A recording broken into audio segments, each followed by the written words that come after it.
गीता के पहले अध्याय के पाठ का लाभ से पूर्व जन्म की बातें आती हैं याद। हमारे शास्त्रों में गीता की महिमा का बखान किया गया है। शास्त्र कहते हैं कि गीता में मनुष्य के जीवन का सार निहित है। महाभारत के युद्ध में श्री कृष्ण ने पांडव पुत्र अर्जुन को कुछ उपदेश दिए थे, जिनका पालन कर पांडवों को युद्ध में विजय प्राप्त हुई। पुनर्जन्म से आशय आत्माओं की पुनर्स्थापना से है।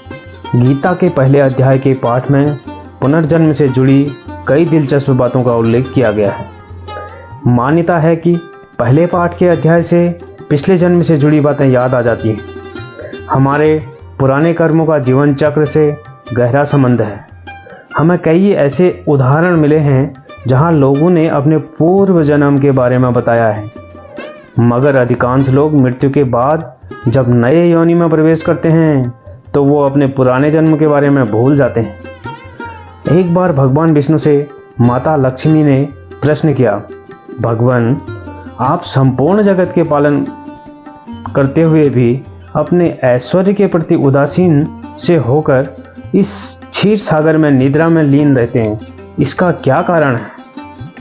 तब भगवान विष्णु ने माता लक्ष्मी को बताया कि वह निद्रा में नहीं रहते हैं, बल्कि तत्व का अनुसरण करने वाली अंतर्दृष्टि के द्वारा अपने ही माहेश्वर तेज से साक्षात्कार करते हैं।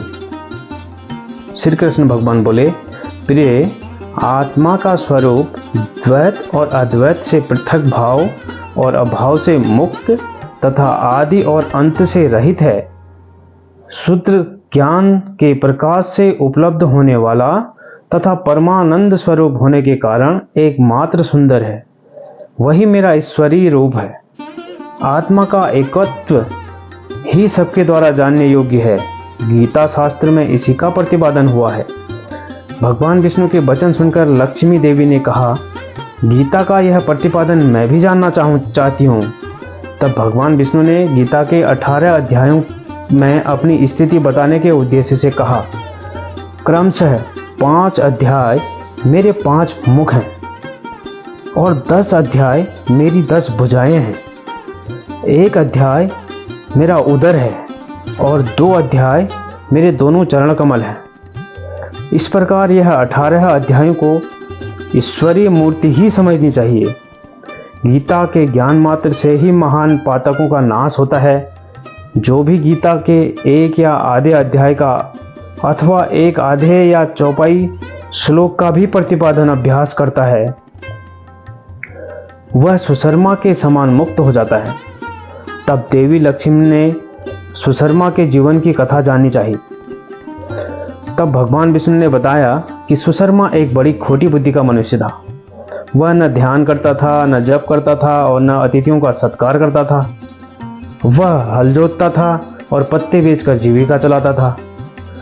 वह मदिरा और मांस का सेवन करता था। इस प्रकार उसने अपने जीवन का दीर्घकाल व्यतीत कर दिया।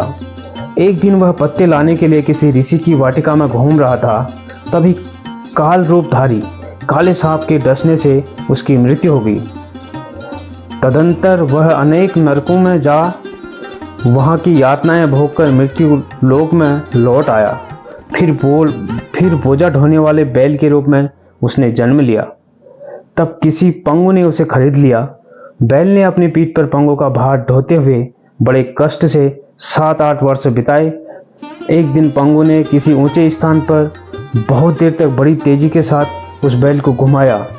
इससे वह थककर बड़े वेग से पृथ्वी पर गिरा और मूर्छित होकर मर गया। उस समय वहां बहुत से लोग एकत्रित हो गए। उस जन समुदाय में से किसी एक पुण्यात्मा व्यक्ति ने उस बैल का कल्याण करने के लिए उसे अपना पुण्य दान दिया। उस भीड़ में एक वैश्या भी खड़ी थी। उसे अपने पुण्य का पता नहीं था, तो भी उसने लोगों को देखी उस बैल के लिए कुछ त्याग किया। यमराज के दूत उस मरे हुए प्राणी को अपने यमपुरी में ले गए। वह वैश्या के दिए हुए पुण्य से पुण्यवान हो गया। फिर उसे छोड़ दिया गया। वह भूलोक में आकर उत्तम कुल और शील वाले ब्राह्मणों के घर में उत्पन्न हुआ। उस समय भी उसे अपने पूर्व जन्म की बातों का स्मरण बना रहा। बहुत दिनों के बाद जिज्ञासु होकर वह उस वेश्या के पास गया और उसके दान की बात बतलाते हुए पूछा, तुमने कौन सा पुण्य दान किया था? वेश्या ने उत्तर दिया, वह पिंजरे में बैठा हुआ तोता प्रतिदिन कुछ पढ़ता है, उससे मेरा अंतःकरण पवित्र हो गया है, उसी का पुण्य मैंने तुम्हारे लिए दान किया था। इसके बाद उन दोनों ने तोते से पूछा। तब उस तोते ने अपने पूर्व जन्म का स्मरण करके प्राचीन इतिहास कहना आरंभ कर दिया। तोता बोला, पूर्व जन्म में विद्वान होकर भी विद्वता के अभिमान से मोहित रहता था। मेरा राग द्वेष इतना बढ़ गया था कि मैं गुणवान विद्वानों के प्रति भी ईर्ष्या भाव रखने लगा। फिर समयानुसार मेरी मृत्यु हो गई और मैं अनेकों घृणित लोकों में भटकता फिरा।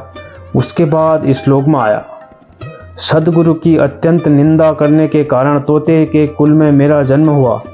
पापी होने के कारण छोटी अवस्था में ही मेरा माता पिता से वियोग हो गया। एक दिन मैं ग्रीष्म ऋतु में तपते हुए मार्ग पर पड़ा था। वहाँ से कुछ श्रेष्ठ मुनि मुझे उठा लाए और महात्माओं के आश्रम के भीतर एक पिंजरे में उसने मुझे डाल दिया। वही मुझे पढ़ाया गया। ऋषियों के बालक बड़े आदर के साथ गीता के प्रथम अध्याय की आवृत्ति करते थे। उन्हीं से सुनकर मैं भी बारंबार पाठ करने लगा। इसी बीच में एक चोरी करने वाले बहेलिये ने मुझे वहां से चुरा लिया। तत्पश्चात इस देवी ने मुझे खरीद लिया। मैंने इस प्रथम अध्याय का अभ्यास किया, जिससे मैंने अपने पापों को दूर किया। फिर उसी से इस वेश्या का भी अंतःकरण शुद्ध हुआ है और उसी के पूर्ण से आप भी पाप मुक्त हुए। इसलिए जो गीता के प्रथम अध्याय को पढ़ता है, सुनता है तथा अभ्यास करता है, उसे इस भवसागर को पार करने में कोई कठिनाई नहीं होती। जय श्री कृष्ण।